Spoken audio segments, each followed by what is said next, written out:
सतनाम जोहार। सत श्री अकाल। वाहेगुरु जी का खालसा, वाहेगुरु जी की फतेह। भाई साहब, बनौता चैनल देख सुन रहे सभी दर्शकों का बहुत बहुत स्वागत है। मैं हूं जगदीश। आज के हमारे खास एपिसोड पर हमारे मेहमान जुड़ चुके हैं। भगवान दास अहिरवार जी जालौन से, बहुत बहुत स्वागत। जय भीम। जय भीम साहब, राजेंद्र जय भीम। भिलाई से जुड़ चुके हैं, बहुत बहुत स्वागत। सतनाम। आज की हमारी 8वीं कड़ी पर ज्योतिबा फूले साहब की योगदान के संदर्भ में हमारी जो परिचर्चा लगातार चल रही है, उसकी 8वीं कड़ी है सामाजिक धार्मिक कुरीति पर उनका योगदान। इस विषय पर हम आज 40 मिनट करीब मंथन करेंगे अपने बुद्धिजीवी साथियों से, क्योंकि उन्होंने अपने जीवन काल में भारत की सड़ी गली व्यवस्था को लेकर अगर प्रयास किया और संघर्ष किया तो वो ज्योतिबा फूले और सावित्रीबाई फूले का योगदान है। लेकिन आप सब लोगों को मालूम है कि इतिहास को तोड़ मरोड़ करके इस भारत देश की इतिहास को गलत ढंग से प्रस्तुत किया गया है, जिसके कारण आज हमारे 85% लोगों को इस बात की जानकारी नहीं है, और जानकारी भी है तो गलत इतिहास की जानकारी को पढ़ते और जानते समझते हैं। इस पर मैं हमारे खास मेहमान राजेंद्र बंजारे साहब से मैं चाहूंगा कि इस विषय को लेकर अपने विचार रखेंगे आज के इस खास प्रोग्राम पर और आज के 8वें एपिसोड पर। राजेंद्र बंजारे साहब, सतनाम। वाहेगुरु सतनाम, वाहेगुरु खालसा, वाहेगुरु फतेह। जय भीम, नमो बुद्धाय।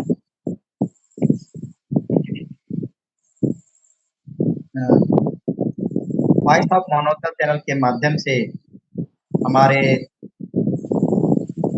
इस संतों गुरुओं के विचारों को जन जन तक पहुंचाने का काम वॉइस ऑफ मानवता के माध्यम से मेघरा साहब, कृपाल सिंह महाराज, कृपाल सिंह जी और हमारे छत्तीसगढ़ में जगदीश कुर्रे जी और हमारे साथी लोग एक सतत जागरूक करने का काम करते आ रहे हैं।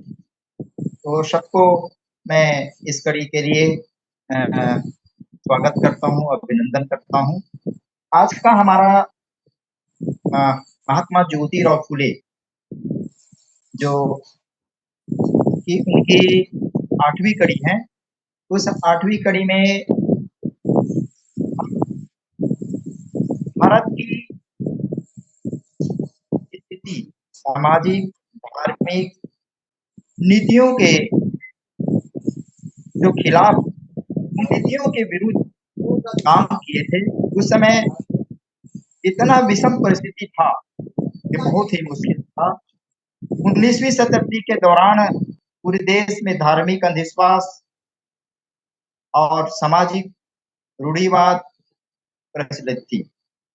साथ ही कन्याओं की हत्या करना, बाल विवाह, बहु विवाह और सती प्रथा और सामाजिक कुरीतियों की इतनी प्रचलन थी कि खास करके महिलाएं जो है इनके शोषण के शिकार होते थे। उस समय स्त्रियों का जीवन और उनका पद दुख और अपमान से भरा हुआ था। इन सामाजिक कुरीतियों में सबसे जो व्यवस्था थी, जाति व्यवस्था। जाति व्यवस्था जो खड़ी व्यवस्था है, ऊंच नीच की बात है। इस जाति में है तो उच्च लोग कराएंगे, उस जाति में तो निम्न वर्ग के कराएंगे, ये व्यवस्था थी। गरीबी के नाम से भी उसमें भेदभाव होती थी। एक गरीब है तो उनके साथ ऐसा व्यवहार किया जाए, अमीर है तो उनके साथ ऐसा व्यवहार किया जाए। और सबसे बड़ा जो था, दहेज प्रथा। और इसके बाद जो है बाल श्रम, छोटे छोटे बच्चों को भी उनके साथ मजदूरी करा करके अपना काम पूरा कर लेते थे। तथा धार्मिक संघर्ष, धार्मिकता जैसे हिंदुओं ने ज्यादा फैला के रखा था, बौद्धिस्टों के साथ उचित व्यवहार नहीं करना, ईसाइयों के साथ उचित व्यवहार नहीं करना, मुसलमानों के साथ उचित व्यवहार नहीं करना, अपने धर्म को सर्वश्रेष्ठ मान करके दूसरे की धर्म को वो निम्न स्तर पर देख करके उसके साथ जो भेद व्यवहार भेदभाव करते थे। उस परिस्थिति में महात्मा ज्योतिराव फुले जब थे, उस समय उनका मुख्य उद्देश्य जो था, खास करके स्त्रियों की शिक्षा का अधिकार प्राप्त करना। क्योंकि अगर महिला पढ़ लिख जाती है, तो उनका अपने घर के अलावा जहाँ ससुराल होता है, वहाँ भी उसको सुधार कर लेता है। अपना भला करते हुए बाल बच्चों का भी भला करता है, परिवार का भला करता है और समाज का सुधार करता है। इसलिए महात्मा ज्योतिराव फुले ने स्त्री शिक्षा पर ज़्यादा जोर दिया गया और बाल विवाह का विरोध किया, विधवा विवाह का समर्थन किया। फुले जी समाज की कुप्रथा, अंधविश्वास की जाल से इस समाज को मुक्त करने का भी चाहते थे। अपना संपूर्ण जीवन उन्हें स्त्रियों को शिक्षा प्रदान करने में, स्त्रियों के उनके अधिकार के प्रति जागरूक करने में व्यतीत किया। 19वीं शताब्दी में स्त्रियों को शिक्षा नहीं दी जाती थी, क्योंकि महिला और पुरुष में भेदभाव भी होता था। इसे बचाना चाहते थे महिलाओं कि हमारा और पुरुष के साथ भेदभाव ऐसा नहीं होना चाहिए। उन्होंने कन्याओं के लिए भारत देश की पहली पाठशाला पुणे में बनवाई और महिलाओं को पढ़ने लिखने का हक अधिकार दिया। उस तत्कालीन समय में महिलाओं की स्थिति बहुत दयनीय थी और वो उस जिससे देख करके बहुत व्याकुल हो उठे और साथ वो बहुत दुखी रहते थे। इसलिए उन्होंने एक दृढ़ निश्चय किया कि समाज में एक क्रांतिकारी यानी बदलाव लाकर ही रहेंगे, ऐसा उनका संकल्प था। उन्होंने अपनी धर्मपत्नी, पहले तो महिलाओं शिक्षा को पढ़ाने के लिए उसने देखा कि महिलाएं अगर महिलाओं को पढ़ाया तो बहुत अच्छा है।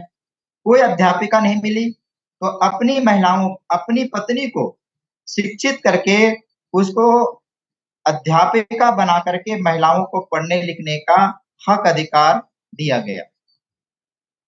तो इस अपनी धर्मपत्नी सावित्रीबाई फुले को स्वयं शिक्षा प्रदान किया और सावित्रीबाई फुले भारत की प्रथम अध्यापिका बनी और फुले जी विधवा विवाह और महिलाओं के कल्याण के लिए इतने सारे काम किए।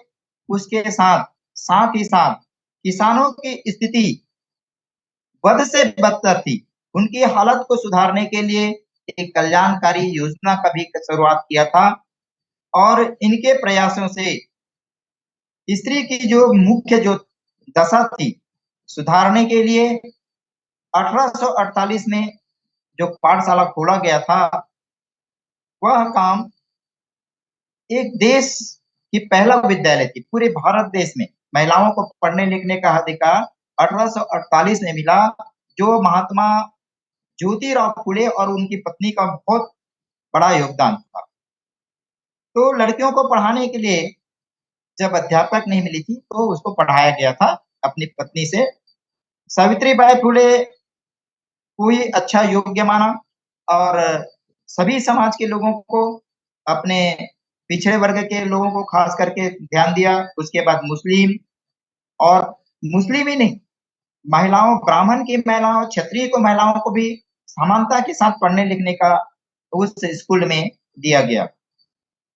तो इसके बाद जब फुले जी आगे बढ़ते गए, इतना बढ़ने के बाद उनके विरोध होने लगे, तो उनके घर वालों ने उनको अपने घर से निकाल दिया। उनके माता पिता ने उनसे घर से निकाल दिया गया। जब उसके घर से निकाल दिया गया, तो भी वह निराश नहीं हुए। अपने काम करते हुए, जो स्कूल चलाते थे, जो फीस आती थी या जो भी जैसे भी आते थे उस स्कूल में ही लगाते थे। अपने खाने पीने के लिए पत्थर तोड़ करके अपना जीवन यापन कर लेते थे। पर वो जो पाठशाला की जो फीस आती थी, उसको उसी को आगे बढ़ाने का काम किया और इस तरह से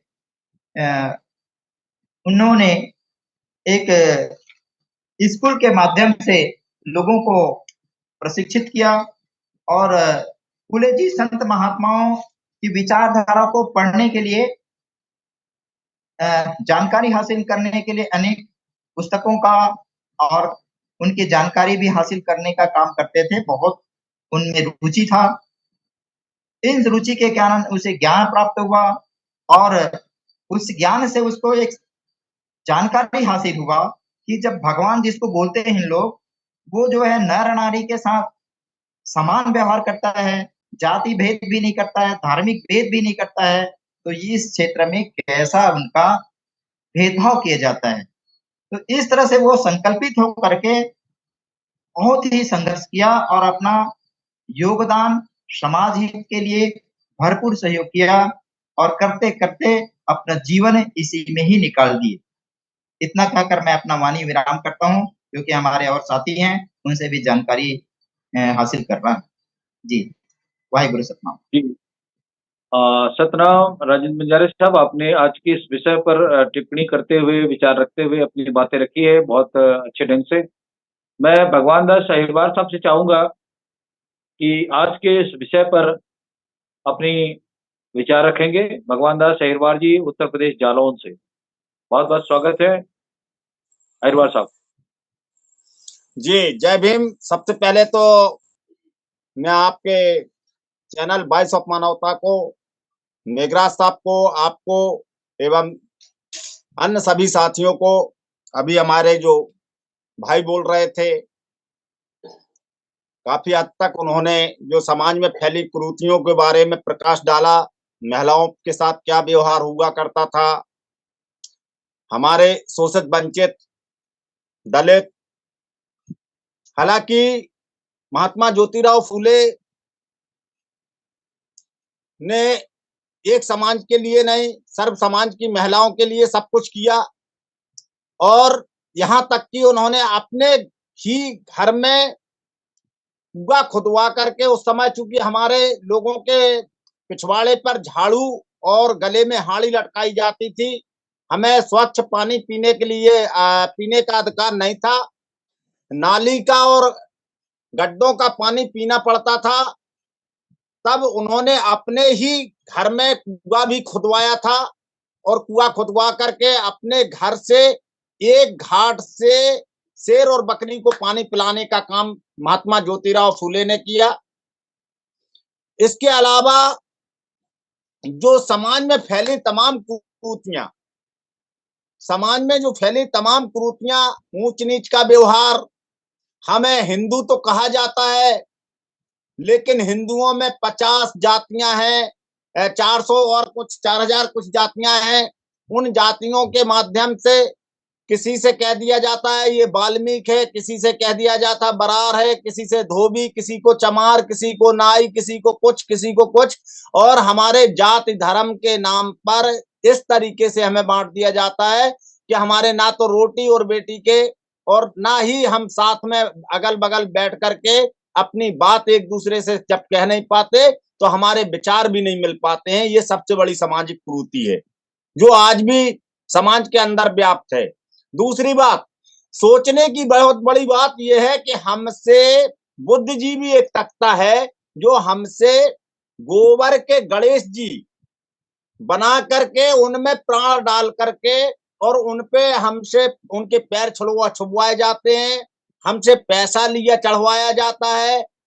और ये अगर गोबर में प्राण डालने वाले होते वो लोग, तो हमारे ये बात समझ में नहीं आती कि अपने उनके बाप मर जाते, उनको लड़का मर जाते एक्सीडेंट में, अपने लड़का को काहे नहीं जिंदा कर ले। प्राण प्रतिष्ठा करने वाले होते, पत्थरों में प्राण प्रतिष्ठा करते हैं, गोबर में प्राण प्रतिष्ठा करते हैं। तो ये सबसे बड़ी और हमारा समाज समझने को तैयार नहीं है, इस बात को ना मानता है कि अरे ये तो सिर्फ अंध विश्वास के अलावा और जो समाज एक सबसे बड़ी कुरीति है, इसके अलावा और कुछ है ही नहीं। ये हमें लूटने और ठगने का काम किया जाता है। वहीं मंदिर में एक पत्थर के वो बने होते हैं, गोल गोल पत्थर रखा होता है, उसे शंकर जी कहते हैं, शंकर जी कहते हैं, शिवलिंग कहते हैं। और उस शिवलिंग पे बाल्टियों बांधा सैकड़ों लीटर दूध उस पर डाला जाता है और वो बह के गटर में जाता है। वहीं मंदिर के बाहर एक बैठा हुआ जो भिखारी होता है, वो 4-4 दिन से और महीनों तक उसे पानी और खाने पीने के लिए नहीं मिलता है, और वो वहीं प्राण त्याग देता है, उसको कोई एक बूंद पानी नहीं देता है। तो ये बहुत बड़ी कुरीतियां हैं। जिंदा पे हमारे लोग अपने माता पिता को पानी नहीं देते, मरने के बाद वो उनको ग्याहाड़ ले जाना और क्या नाम फूल सिराने वो बिठूर इठूर जो लिया जाया जाता है गंगा गंगा में, जो भी है। तो ये कितनी बड़ी हम लोग आज भी पढ़े लिखे होने के बाद उन सामाजिक कुरीतियों में लिप्त हैं। और जबकि हमारे संत महात्माओं ने हमें साफ साफ कहा, बाबा साहब डॉक्टर भीमराव अंबेडकर जी ने कहा, और क्या कहते हैं हमारे रविदास जी ने कहा, महात्मा ज्योतिराव फूले साहब ने कहा, उन समस्त महापुरुषों को अपने बाप दादा, चूंकि बाप तो बाप के बाप को बाबा कहा जाता, तो महात्मा ज्योतिराव फूले हमारे बाप के बाप हैं। हमारे अंबेडकर साहब हैं, बाबा साहब भीमराव अंबेडकर, वो भी बाबा साहब हैं, तो बाप के बाप हैं। हमें उनकी विचारधारा को मानने में तकलीफ होती है, और जो एक अंधविश्वासी हैं, जो हमको समाज में बांट करके और फूट डालो राज करो वाले लोग हैं। और अगर सबसे बड़ी कुरीतियों में अंधविश्वास में हमसे कहेंगे, हमारे लड़कों से कहेंगे कि आप कांवड़ लेके वहां जाओ शिव जल चढ़ाने, यहाँ मंदिरों पे जाओ, वहां मंदिरों पे जाओ, जबकि वहीं देखा जाए तो हमारे लोगों को साथ में बैठने, अभी आपने देखा होगा एक बहुत बड़ा मामला आया अभी, मुझे लगता है लाल कृष्ण आडवाणी जी को वो क्या सम्मानित किया गया है। सम्मानित करते वक्त हमारे देश की प्रथम नागरिक जो है राष्ट्रपति, वो जो है गई थी, और उनको मोदी बगल में बैठे हैं, मोदी के लिए कुर्सी है, और क्या कहते हैं लाल कृष्ण आडवाणी के लिए कुर्सी है, लेकिन द्रौपदी मुर्मू जी के लिए कोई कुर्सी नहीं है। क्यों नहीं है? क्योंकि वो दलित समाज से आती हैं, वो आदिवासी समाज से आती हैं, वो नीची जाति से आती हैं। तो हम आज भी अगर नहीं चेत पा रहे हैं, तो इसका सबसे बड़ा योगदान ये सामाजिक जो कुरीतियां हैं, उन सामाजिक कुरीतियों के माध्यम से, और उनमें आज भी हम फूट डालो राज करो वालों लोगों के साथ व्यस्त हैं। इसी के साथ हम अपनी वाणी को विराम देते हैं, क्योंकि अब हमें नहीं मालूम है कितने और वक्ता हैं, आगे फिर समय मिलेगा तो बोलेंगे। जय भीम। जी जी, बहुत शुक्रिया भगवान दास जी, आपने ज्वलंत विषयों को छूते हुए अपनी बात रखी है। हमारे बीच में परम सत्कार जसबीर भाटिया साहब जुड़ चुके हैं अमेरिका से। मैं उनका स्वागत करता हूँ। सत श्री अकाल, वाहेगुरु जी का खालसा, वाहेगुरु जी की फतेह। भाटिया सर, वाहिगुरु जैसा जी का कि खालसा, अभी वाहिगुरु आपने जी का खालसा, वाहिगुरू की फतेह जी। दो मेहमानों की बातों को आपने अभी सुना है, और आज की हमारी 8वीं कड़ी है, जिसमें धार्मिक सामाजिक कुरीतियों का योगदान, जो ज्योतिबा फूले साहब ने 18वीं सदी में अपने जीवन काल में संघर्ष करते हुए लिखा है, और समाज को नए रास्ते पे ले जाने के लिए कठिन संघर्ष किया अपने जीवन काल में। ऐसे संत महापुरुष की योगदान पर हम एपिसोड कर रहे हैं। तो मैं आज के इस विषय पर कोट करते हुए आपसे चाहूंगा कि अभी दो मेहमानों ने अपनी बातें रखी है, आप भी इस विषय पर थोड़ी अपनी प्रकाश डालते हुए बात रखेंगे। जी भाटिया सर। जी, सत श्री अकाल, वाहिगुरू खालसा वंस अगेन। मैंने थोड़ा सा सुना है बंजारे साहब को, और उसके बाद थोड़ा सा भगवान दास जी को। तो मैं डॉक्टर के ऑफिस में आया हूँ, महिलाओं मेरी मिसेस के लिए डॉक्टर को मिलना था, तो मैं बाहर खड़ा हूँ। तो ये जो बात आप कर रहे हैं जाति के नाम पर, जो भारत की अपार जनता के साथ जो हजारों सालों से जो अन्याय हो रहा है, खास करके आपने महिलाओं के बारे में कहा, किसानों के बारे में कहा, वो हम समझते हैं, और आप इसके बारे में इसी प्लेटफॉर्म आपके साथ कोई साहब कई बार इसके बारे में बात कर चुके हैं। जी जी। तो मैं ये कहना चाहता हूँ, और आप जानते ही हैं कि नई बात नहीं है, कि इस देश की जो हिंदुस्तान में जो हमारे पढ़े लिखे लोग हैं ना, जी। उनकी आदत है जी मुसलमानों ने हमारे साथ क्या कर दिया, अंग्रेजों ने हमारे साथ क्या किया। कोई ये नहीं कहता कि हमने अपने लोगों के साथ क्या किया। कोई कहने की बात नहीं करता। आप जानते हैं कि एक छोटे से एक लघु समाज जो ब्राह्मणी समाज है, उन्होंने कितने हजारों साल से हमारे देश के अपार जनता को कितना अत्याचार किया है, उसका कोई अंदाजा ही नहीं है। कोई बात नहीं करता, ना उसकी बात को इतिहास में करता है। बस दूसरों को ब्लेम करते हैं, दूसरों के ऊपर इल्जाम लगाते हैं। जो खुद किया है उसके बारे में कोई बात नहीं करता। अब आप बात कर रहे थे फुले साहब की। अभी अभी मुझे जीवन सिंह तमिल की ईमेल आई, जिन्होंने भारतीय द्रविड़ पार्टी बनाई है, और वो कांशीराम पेरियार की बात कर रहे थे, जिसे आप फुले साहब ने दक्षिण की तरफ जाके अपना योगदान दिया, इस समाज कुरीतियों को दूर करने का प्रयास किया। इसी तरह से काशीराम पेरियार ने पंजाब की तरफ ऐसा किया। लेकिन आप तो जानते हैं, मैं तो सिख धर्म के पॉइंट से बोलूंगा। आप तो जानते हैं गुरु नानक ने 500 बरस पहले ये सब बीड़ा उठाया था, इस देश के समाज को बदलने का। और 10 गुरुओं तक ये चेष्टा चलती रही। और अंतिम में आके गुरु गोविंद सिंह ने खालसा बना के हमें शक्ति बख्शी कि हम इस कुरीतियों के खिलाफ जंग कर सके। लेकिन उनका प्रभाव कितना हुआ, ये जानते हैं। सिख समाज छोटा सा रह गया है, सारे देश ने उनकी बात को नहीं समझा और उसको अपनाया नहीं। अगर वो अपनाते तो ये समस्या आज से सैकड़ों साल दूर हो जाती। जी। तो ठीक है, आज सब शिकायत करते हैं जी हमारे साथ ऐसा हुआ, हमारे साथ वैसा हुआ, महिलाओं के साथ कैसा हुआ, जैसे 2 वक्ताओं ने कहा है। ये शिकायतें हैं। शिकायतें कितनी जितनी मर्जी कर ले बैठ के, उसका समाधान नहीं होता। और आप जानते हैं कोई साहब, मैंने आपसे कई बार ये कहा है इसी मंच पर कि समय शिकायतें करने का नहीं है, समय कुछ करने का है। जब तक हम इकट्ठे होके कुछ करेंगे नहीं, तब तक की बात नहीं बनेगी। बार बार मैं कहता हूं कि जो आपका नारा है, संगठित हो, संगठित बनो, शिक्षित बनो और मेहनत करो, ये बात जो है ना, ये अप्लाई करती है, हर वक्त अप्लाई करती है। इसको अपनाना है और सशक्त होना है। जब आप इकट्ठे होते हैं तो शक्ति होती है। जब एक आदमी करेगा तो उससे कुछ नहीं होगा। 1 2 4 लोग इधर उधर करते रहेंगे अपनी तरफ से, ऐसे नहीं होगा।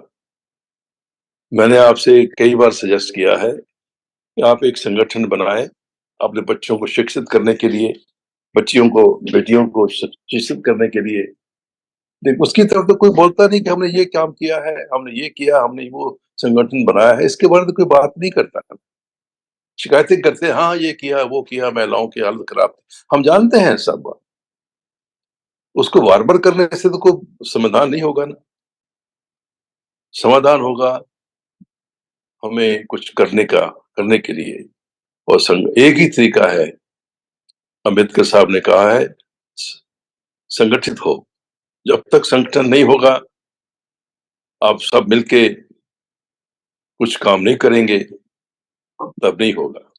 हमने आपसे एक निवेदन किया था कि सिख प्रणाली में लंगर की प्रथा है। ये लंगर को सिर्फ खाने की बात नहीं है,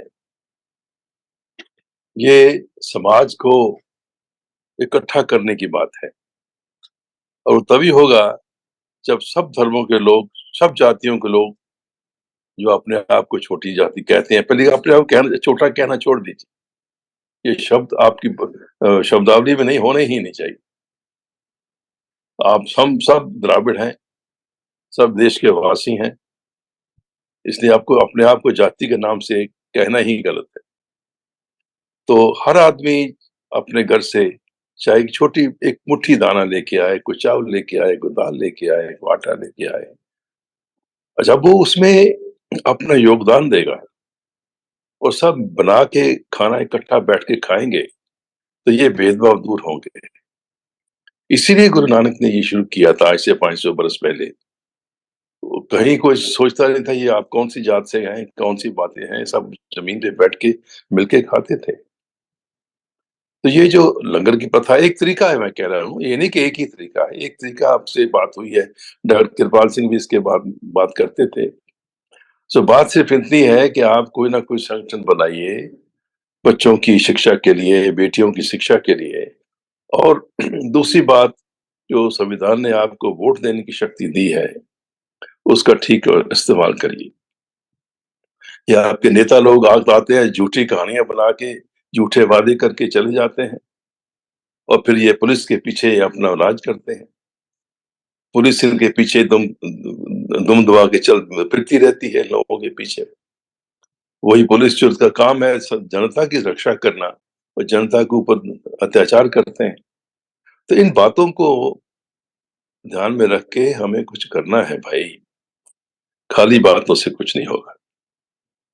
जी, तो मुझे अब फिर डॉक्टर ऑफिस में जाना है, मैं बाहर जी, निकल आया था, जी, मेरे ठीक है, पास ज़्यादा ठीक है। समय नहीं है, तो जी, इन जी। बातों पे बहुत विचार शुक्रिया, करिए। बहुत-बहुत शुक्रिया। जी, बहुत शुक्रिया जसवीर भाटिया साहब जी, आपने अपने जीवन के अनुभव के आधार पर जो भी बातें कही है और 100% सच है, इस बात पर अमल करने की ज़रूरत है और अपना समय निकाल कर के आपने हमारे साथ अपना विचार साझा किया, शुक्रिया।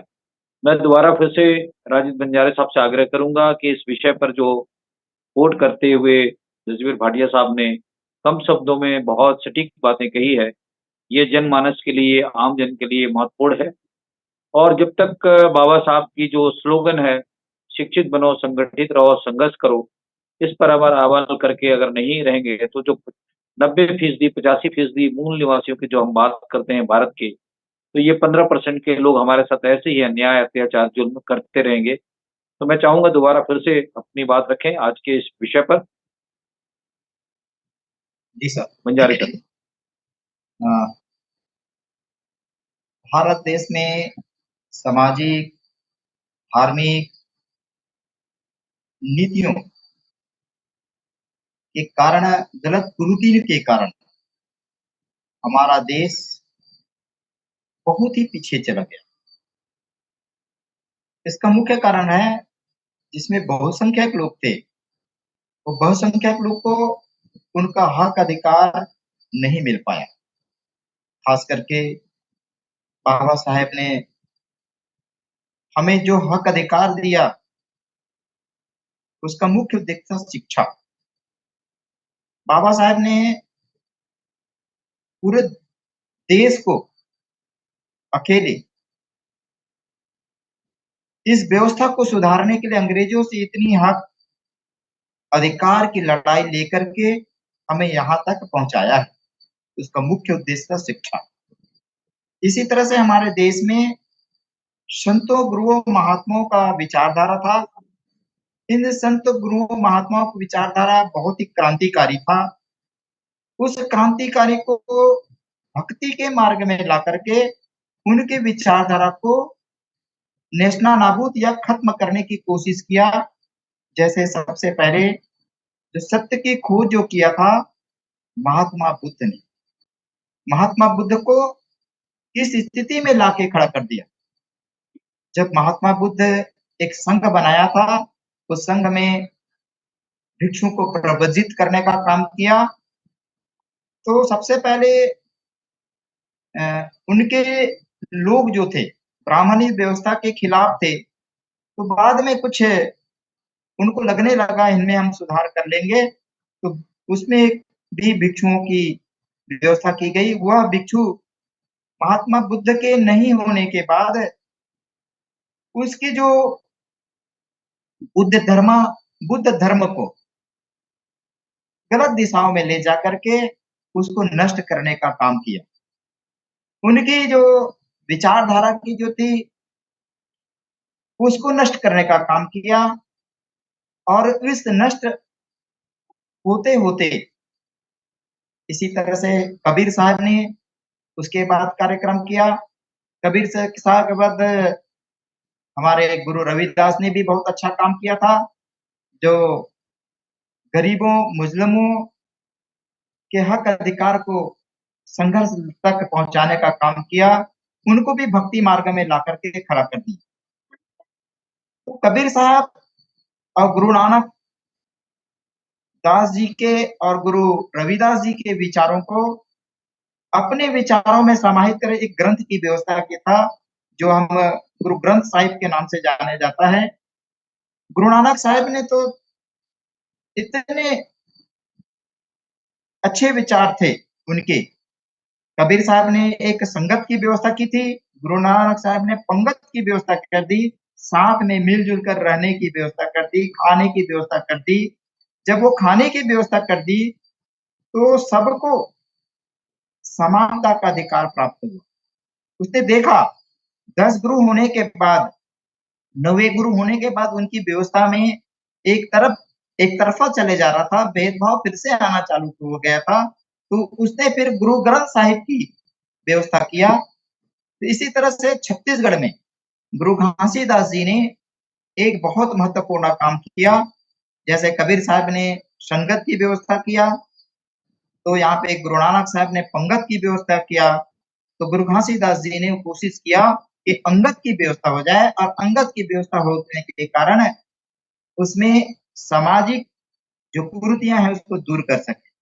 तो इसी कड़ी में जो हम महात्मा ज्योतिराव फूले था, वो तो शिक्षा के क्षेत्र में डॉक्टर बाबा साहब अम्बेडकर उसको गुरु मानते थे कि मेरा जो गुरु है अपना महात्मा ज्योतिराव फूले। तो इस महात्मा ज्योतिराव फूले ने भारत की सामाजिक धार्मिक आंदोलन को चला करके जब सत्य शोधक संस्था की खोज किया, और उस सत्य शोधक संस्था में सबसे पहला स्कूल महिलाओं के लिए और सबसे अच्छा उत्कृष्ट रिजल्ट देने का काम किया, तो उसको अंग्रेजों ने प्रोत्साहित किया।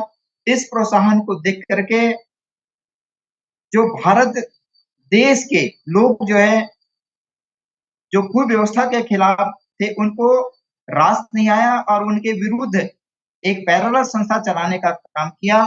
जैसे कि हम सब जानते हैं, ब्राह्मण समाज की स्थापना करवाया, ब्रह्म समाज की स्थापना करवाया, आर्य समाज की स्थापना कराया, प्रार्थना समाज की स्थापना कराया। तो ये सत्य फिर भी सत्य शोधक समाज की तुलना में इनके कुछ भी नहीं चल पाया, पैरेलल में चलाने का काम किया। तो ये पैरेलल में चलाने के कारण समाज कल्याण नहीं हो पाया। जो सत्य शोधक समाज ने इस व्यवस्था को यहाँ तक लेकर आया है, जिसमें दलितों और महिलाओं के वर्ग के शैक्षणिक स्तर को और उनके सामाजिक अधिकार में जो सुधार लाया है, महात्मा ज्योतिराव फुले ने, जो अपनी पत्नी को माता सावित्रीबाई फुले, जो हम कहते हैं शिक्षा के जो जनक थे, जो हम अभी बताते हैं हिंदुओं में बताते हैं सरस्वती, ये कुछ भी नहीं है, कभी पैदा नहीं हुई, ये सब काल्पनिक देवी हैं। पर हमारी जिंदा देवी जो है महात्मा माता सावित्रीबाई फुले, उनके रहते हम सब पढ़ लिख गए। अगर पढ़े नहीं होती तो हम सब भी पढ़ने लिखने का हक अधिकार नहीं प्राप्त होता। तो इस तरह से महिलाओं वहां पर एक शाखा बनाया, तो उसमें अध्यक्ष रही, और सत्य शोधक समाज की विचारधारा पूरे सर्वत्र एक सैद्धांतिक रूप में फैलने लगा। तो इस ब्राह्मण आंदोलन को रास नहीं आया, क्योंकि वो गैर ब्राह्मण आंदोलन था। इस गैर ब्राह्मण आंदोलन के खिलाफ एक कार्यक्रम बहुत तेजी के साथ चला, और इस तेजी के साथ चलने के कारण महात्मा ज्योतिराव फुले का जब ज्ञान डॉक्टर बाबा साहब अम्बेडकर को हुआ, तो इस विचारधारा को चलने के लिए अकेले चल पड़े। उनके अनेक परिस्थितियों से गुजरना पड़ा, और उस परिस्थितियों से गुजरने के बाद बहुसंख्यक समाज के हित के लिए एक पग हटने को तैयार नहीं। इसीलिए उसने महात्मा करमचंद गांधी जी ने जेल में आंदोलन कर दिया था कि ये डॉक्टर बाबा साहब अम्बेडकर जो है एक पग हटने को तैयार नहीं थे, अपने लोगों को हक अधिकार दिलाने का काम कर रहे हैं। ऐसे करके जेल में रहते हुए भी आमरण अनशन की व्यवस्था की थी। तो यह आज जो हमें जो जो कुछ भी प्राप्त हुआ है, महात्मा ज्योतिराव फुले के संघर्ष के बदौलत हुआ है और इस संघर्ष के कारण हमारे किसान भाइयों को भी एक संगठित कर आंदोलन कर एक क्रांतिकारी मिसाल देने का काम किया और हक अधिकार के साथ हम आज जो भागीदारी की बात करते हैं उन्हीं का दिन है जो हमें कानून के रूप में प्राप्त हुआ, संविधान के रूप में प्राप्त हुआ। इस संविधान को हमें जैसा स्थिति में वैसे पालन करवाने का काम हम सबका दायित्व बनता है, क्योंकि हमारे संतों, गुरुओं, महात्माओं का विचार है, उनको बरकरार रखना है, तभी हमारे बहुसंख्यक लोगों का विकास हो पाएगा, अन्यथा नहीं हो पाएगा। इतना कहकर मैं अपना वाणी विराम करता हूँ। नमो बुद्ध। जी, जय भीम। सतनाम राजेंद्र बंजारे साहब, आपने बहुत ही सारगर्भित विचारों के साथ आज की पटल पर अपनी बात रखी है ज्योतिबा फुले साहब की धार्मिक सामाजिक प्रवृत्ति के संदर्भ में। मैं भगवान दास अहिरवार साहब से चाहूंगा फिर से कि आज की इस महत्वपूर्ण विषय पर जो बातें चल रही है उस पर दोबारा फिर से अपनी बात रखेंगे, क्योंकि अभी जसबीर भाटिया साहब ने जो एक लोगों को एक चेतना जगाने के रूप में जो बातें कही है वो महत्वपूर्ण है। जब तक हमारा समाज संगठित नहीं होगा तो ये जो जुल्म, अन्याय, अत्याचार है इसके अंत नहीं हो सकता। संत महापुरुषों ने समय समय पर ऐसे रास्ते दिखाए, क्योंकि उन्होंने अपने जीवन में ऐसे संघर्ष करके एक अकेला इस भारत के अंदर में क्रांतिकारी कदम उठा करके उन्होंने देश के लोगों को जता दिया कि लोग संगठित होकर के, जागरूक होकर, पढ़े लिखे होकर के इस समाज में अन्याय, अत्याचार व जुल्म जो आज चरम सीमा पर, आज भी चरम सीमा पर पहुंच चुका है, ऐसे बीमारी को जड़ से उखाड़ फेंकने की क्षमता भारत के 85% लोगों को है। लेकिन बड़े दुर्भाग्य के साथ कहना पड़ रहा है कि हमारे लोग ना तो संगठित हैं, ना संघर्ष कर रहे हैं, सिर्फ हाय हाय कर रहे हैं, सिर्फ दुख को व्यक्त कर रहे हैं। तो ऐसे में समाज का जो जुल्म, अन्याय, अत्याचार है वो बेइंतहा बढ़ता चला जा रहा है। मैं इस पर चाहूंगा भगवान दास अहिरवार साहब से कि दोबारा फिर अपनी बात रखें। जी बिल्कुल, हमें भाटिया साहब की और सिंधे जी की बहुत अच्छी लगी, लेकिन सच्चाई यही है। हम जब बोलते हैं, आपने कई बार हमसे पिछली डिबेटों में कहा है कि मुद्दों को आप छोड़ देते हैं। सच्चाई ये है कि हमारे महापुरुषों ने अपना बहुत कुछ बलिदान दिया। सभी महापुरुषों ने, चाहे वो महात्मा ज्योतिराव फूले हो, माता सावित्रीबाई फूले हो, रविदास जी हो, कबीर साहब हो, और जितने भी महापुरुष हैं, सभी महापुरुषों ने हमें सब कुछ दिया। लेकिन हमने उनको क्या दिया, हमारे समाज ने उनको क्या दिया, ये बात सोचने की आवश्यकता है।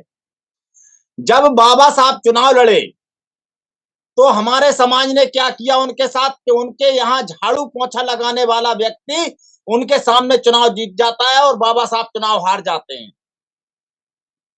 जब ऐसे ही हम एक दृष्टांत आपको सुनाना चाहते हैं। मैं बताना चाहता हूं कि एक गांव में एक लड़की की शादी होके आई, और शादी होने के बाद जब उसके गांव में वो बहू आई तो देखा उसकी माता बोले, सास और माँ बोले बेटा हो चलो मंदिर पे, और देवी जी की पूजा होने। तो माना कि ठीक है मम्मी चलो। तो भैया मेवा, मिष्ठान, सारी चीजें तैयार करके थाल सजा के लेके चल दी। जब रास्ता में पहुंची तो एक पत्थर की गाय बनी थी और बछड़ा को चौंक रही थी, बछड़ा भी पत्थर का था। तो उसने देखा और देखने के बाद वो बहू बोली मम्मी मम्मी, बोली हाँ, बोली रुक जाओ मम्मी ने, जब गज्जा बच्चा पूरी पिए ले ना हो तो हम जा रहे घरे, सो बाल्टी उठा ले या तो जा दो ले, जाके बात चलिए। अरे बोली पागल कहूं की, जब गज्जा तो पथरा की है, बका दूध देत का। बहू बोली अच्छा मम्मी पथरा की है, बोली हाँ। बोली ठीक है। और आगे बढ़ी तो आगे चल के देखा कि मंदिर के सामने, देवी जी के मंदिर के सामने दो शेर बने थे। बहू पीछे पिछली और मम्मी के पीछे दुकान लगी, बोली मम्मी मम्मी, बोली हाँ, बोली शेर हैं खा लें। अरे बोली पागल बहू, जा तो नेकू अकल नहीं है, जे तो पथरा के हैं। बहू बोली ठीक है, बोली जे नहीं खा। ठीक। जब मंदिर में पहुंची देवी जी की परिक्रमा लगवाई, होम करवाओ, भोग चढ़ाने लगी, बेकी बेरा आई। तो बहू बोली काय मम्मी एक बात बताओ, जब पथरा की गज्जा दूध नहीं दे सका, बाहर दो शेर बने पथरा के, वे खा नहीं सका, तो जो मेवा मिष्ठान जे देवी जी कैसे खा जी, और जे हमें का दे सकती, जब वो हमें नहीं खा सका तो जे हमें कहाँ वरदान दें और का दें, हमारा ने तो देवी आप हो। इस तरीके से हमें सबसे अच्छी बात अभी पुराने वक्ता ने, पिछले वक्ता ने जो कहा कि हमें समाज में एक साथ बैठ करके प्रतिदिन 10, 25, 50 आदमी इकट्ठे करके लंगड़ भोज की आवश्यकता है, जिससे हम अपने समाज को एकजुट एक मंच पे ला सकें। और हमारे मानवर कांसीराम साहब ने जो बहुजन समाज को एकत्रित करके जो बहुत बड़ा नेक काम किया था, उनके बारे में कहा भी गया कि काशी तेरी नेक कमाई, तूने सोती कौम जगाई। आज उस कौम को अगर बर्बाद करने का कहीं काम किया तो हमारे जो लीडर हैं, बहुजन लीडरों ने बर्बाद करने का काम किया है। हम यही कहेंगे अपने वक्ताओं से, अपने साथियों से और आपके चैनल के माध्यम से कि हमें इसी तरीके की एक व्यवस्था को लाने की आवश्यकता है, जो बाबा साहब डॉक्टर अम्बेडकर साहब ने भी कहा कि हमें संगठित होने की आवश्यकता है। और संगठित होने के लिए लंगड़ व्यवस्था जो बताई गई है और एक शिक्षित होने की व्यवस्था जो बताई गई है, उस व्यवस्था के माध्यम से ही हमें ये उचित लगता है कि इस व्यवस्था को, और आज हम ये आपके चैनल के माध्यम से वचन देते हैं और संकल्प लेते हैं कि अब आगे हम हफ्ते में या 15 दिन में कम से कम एक बार लंगड़ व्यवस्था की नींव डालने का काम करेंगे। इस कार्य को हम जो है जल्द से जल्द ही मतलब चालू करने का काम करेंगे और सर्व समाज के लोगों को जोड़ेंगे इस लंगड़ व्यवस्था में। इसी के साथ कह देने से सच्चाई यही है कि कह देने से कोई काम नहीं होता। जब तक हम जमीन पे उतर कर काम ना करें तो हम पुराने अपने महापुरुषों की विचारधारा को तो लोगों को सिर्फ किताबों से पढ़ के कहते रहें और उस पर कोई काम ना करें, अमल ना करें, तो हमें कहने के बाद अमल करने की भी आवश्यकता है। जैसे एक रोड बाप बेटा थे, उनका लड़का की नौकरी लग गई और जयपुर पहुंच गए। उस लड़का ने अपने पिताजी को चिट्ठी लिखी, उस समय फोन की व्यवस्था नहीं थी। चिट्ठी लिख के कहा, बोले पिताजी यहाँ जयपुर में बहुत अच्छी आंखों का अस्पताल है और आंखों का मोतियाबिंद का ऑपरेशन होता है, आप यहाँ आ जाओ तो हम ऑपरेशन करवा दें। पिताजी को जब लेटर मिलो, पिताजी पढ़े लिखे नहीं थे, पड़ोसी के लड़के से पढ़ो। तो पड़ोसी के लड़का बोले तुम्हारा लड़का ने बुलाओ है, चाहे जाओ ऑपरेशन को, आंखन को ऑपरेशन करवा दे। तो ये बोले लला जे है कैसे?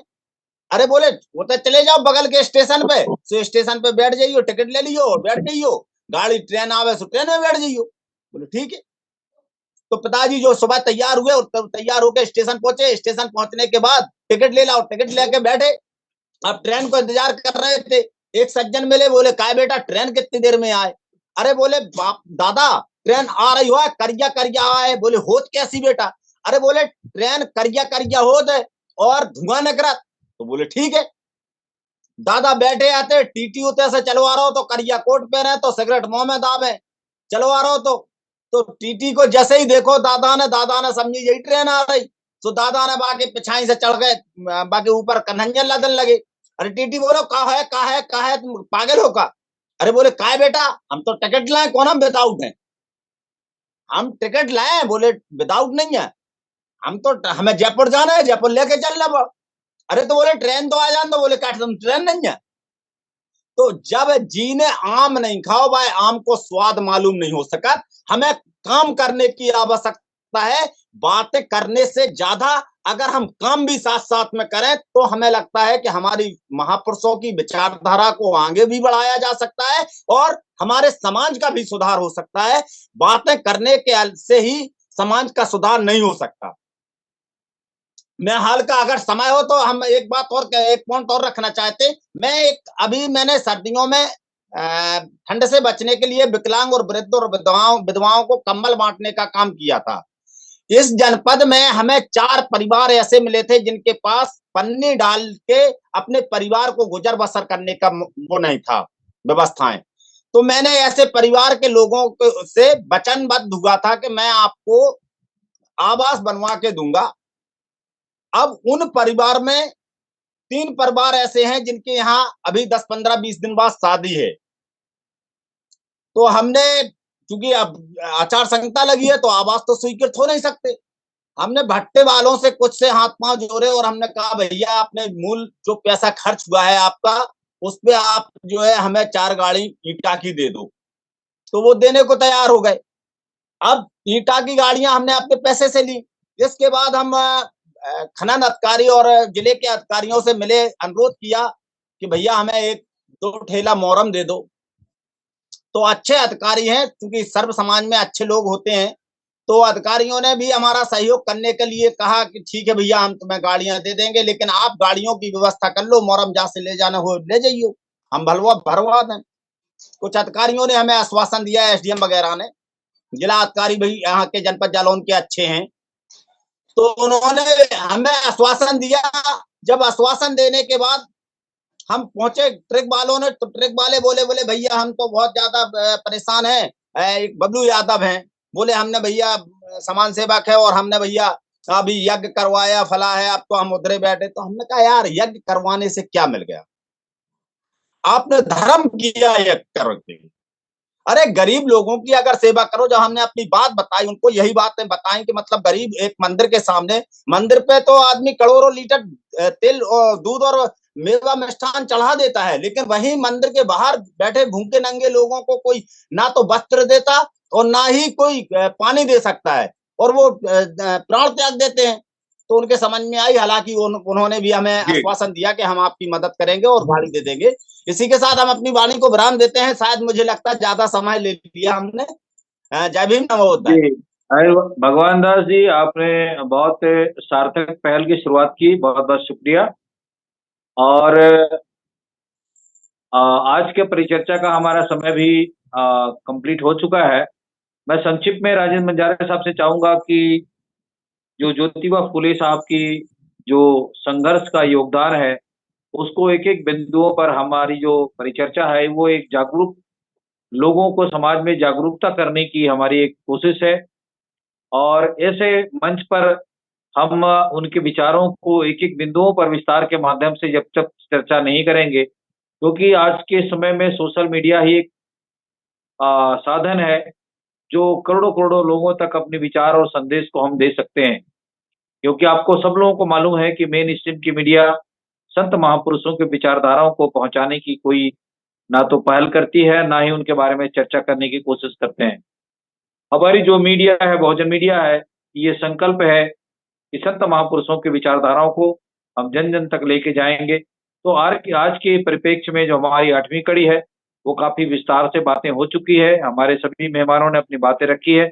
मैं संदर्भ में और सारांश में आज की महत्वपूर्ण विषय को और सभी वक्ताओं की बातों को लेकर के आज की इस परिचर्चा को अपनी संक्षिप्त बात रखने के लिए फिर से आग्रह करता हूँ। उसके बाद आज के इस कार्यक्रम को हम समाप्त करेंगे। राजेंद्र बंजारे साहब। जी सर। हमारे देश में जो सत्य की राह है, सरल तो है, पर जो इस व्यवस्था को बिगाड़ के रखे हुए लोग हैं, सत्य की व्यवस्था को काल्पनिक की दुनिया में ले जाता है और काल्पनिक की दुनिया में ले जाकर के कल्पना के माध्यम से हमारे देश की जो व्यवस्था को अपने अंदर रख करके, अपने पास रख करके बाकी बहुसंख्यक लोगों को कमज़ोर बना करके अपने स्वार्थ पूर्ति करते हैं और स्वार्थ पूर्ति कर हमारे संतों गुरुओं की विचारधारा को नीचे दबा करके लोपित कर देते हैं। इस लोपित होने के बाद भी हमारे संतों गुरुओं की विचारधारा हमारे लोगों तक नहीं पहुँच पाती। जैसे कि मैं छत्तीसगढ़ में हूँ, छत्तीसगढ़ के जो खास करके दबे कुचले लोग सबसे ज़्यादा आदिवासी हैं और सतनामी। ये अपनी संस्कृति को भी ठीक से नहीं पहचान पाते। जब अपनी संस्कृति को नहीं पहचान पाएँगे, तो गुरु रविदास की विचारधारा को क्योंकि वो छत्तीसगढ़ में नहीं है, तो उनकी विचारधारा को नहीं जान पा रहे हैं। महाराष्ट्र में महात्मा ज्योतिराव फुले की विचारधारा को नहीं जान पा रहे हैं। पंजाब में हमारे सिख गुरुओं की विचारधारा को हम नहीं जान पा रहे हैं, ना जानने की कोशिश करते हैं। क्योंकि हमारी विचारधारा को एक काल्पनिक दुनिया में ला करके मीडिया जो होती है, चाहे पेपर की मीडिया हो, चाहे टीवी के मीडिया हो, वो दबा करके तहस-नहस कर दिया। पूरी कल्पना की दुनिया में। तो उस कल्पना की दुनिया के कारण बार-बार गलत चीज़ों को दिखा करके हमारे लोग भी उसमें विलुप्त हो जाते हैं। अंधविश्वास, रूढ़िवाद में फँस जाते हैं। तो उस अंधविश्वास, रूढ़िवाद में फँसने के कारण जो है, हम शिक्षित भी नहीं हो पाते हैं और ना संगठित हो पाते हैं। अब संगठित कैसे होंगे? सतनाम के मानने वाले सतनाम की एक तरफ़ा चले जा रहे हैं। गुरु रविदास के मानने वाले अपनी विचारधारा को लेके चल रहे हैं। उधर अम्बेडकर की विचारधारा, महात्मा बुद्ध की विचारधारा तो अपना विचारधारा, सिख वाले अपनी विचारधारा। अपने में भी संगठित नहीं हो पाते हैं, तो दूसरे में कैसे संगठित हो पाएँगे? आज हमें सोशल मीडिया की बहुत ज़रूरत है और उस सोशल मीडिया के माध्यम से संतों, गुरुओं, महात्माओं के विचारों को जब तक हम जन-जन तक नहीं फैलाएँगे, आज तो हमें महात्मा ज्योतिराव फुले की विचारधारा को जानने, सुनने का मौका मिला। बहुत सारे ऐसे लोग हैं जो उसको जानते नहीं हैं। सरस्वती को ही जानते हैं, माता सावित्रीबाई फुले को जानते ही तक नहीं है। तो इस व्यवस्था के तहत हम जो है बहुत ग्रसित हैं और हमें संकल्पित होना है। डॉक्टर बाबा साहब अकेले चल पड़े थे, तब जाकर हुआ।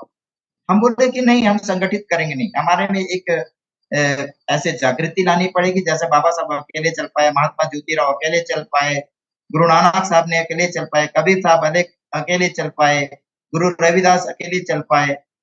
जब तक हम उसमें अकेले जब चलेंगे तो राह बनती जाएगी, हो जाएगा। इसी तरह से हमारे छत्तीसगढ़ में एक छोटी-सी मैं छत्तीसगढ़ी में उनकी विचार को मैं कविता के माध्यम से व्यक्त करना चाहूँगा। इसके बाद अपना वाणी विराम करूँगा। कहते हैं हमारे कुछ संत लोग कहते हैं, गुरुजी ये समाज सत के रद्दा कब चली। गुरुजी ये समाज सत के रद्दा कब चली। बोले ला के हे बाबा बोले नहीं जाने, बोले ला के हे बाबा बोले नहीं जाने, चले बर के हे बाबा चले नहीं जाने। ये रद्दा के चलैया कब उजिया रही, सत के रद्दा माँ गुरुजी समाज सत के रद्दा माँ कब चली। इस तरह से हमारे जो पूरे देश की स्थिति बनी हुई है, हम सत्य के रास्ता में चलना छोड़ करके पूरी बनावटी रास्ता में चल रहे हैं, गलत रास्ता में चल करके हमारी विचारधारा तहस-नहस होती जा रही है। इतना कहकर अपनी वाणी को विराम करता हूँ। जय भीम, नमो जी, बुद्धाय। बहुत-बहुत शुक्रिया राजेंद्र निजारे साहब। आज की इस महत्वपूर्ण परिचर्चा पर, आज की एपिसोड पर हमारे दर्शकों से गुजारिश है कि वो आज की विषय पर जो विस्तार से बातें हुई है, उसे लाइक करें, शेयर करें और अपनी प्रतिक्रियाओं से हमें अवगत कराएँ। अगली नवी कड़ी पर हम फिर से आपके सामने हाजिर होंगे वॉइस ऑफ मानवता चैनल पर। तो आज के हमारे जो खास परिचर्चा पर भाग लिए भगवान दास अहिरवार साहब का, राजेंद्र बंजारे साहब का और अमेरिका से जुड़े जसबीर भाटिया साहब का हम हृदय से धन्यवाद करते हैं कि उन्होंने अपना कीमती समय निकालकर आज की इस परिचर्चा पर फेसबुक लाइव पर अपने विचार रखने के लिए हम उनका धन्यवाद करते हैं। और आने वाले हफ्ते में फिर से हम आज के दिन फिर इस विषय पर नवी कड़ी पर चर्चा करने के लिए फिर से आमंत्रित करेंगे अपने अतिथियों का, और उनका हम स्वागत करते हुए आज के इस कड़ी के प्रायोजक मेघराज सिंह साहब का, जसबीर भाटिया साहब का, कृपाल सिंह जी का हम धन्यवाद करते हैं। और समय समय पर जो इस कार्यक्रम के प्रायोजक के रूप में जो योगदान करते हैं उनको भी हम धन्यवाद करते हैं और चाहेंगे कि वो अपना कुछ योगदान दे करके हमारे चैनल को मजबूत करने के लिए अपना सहयोग राशि भी दे सकते हैं, प्रायोजक भी बन सकते हैं।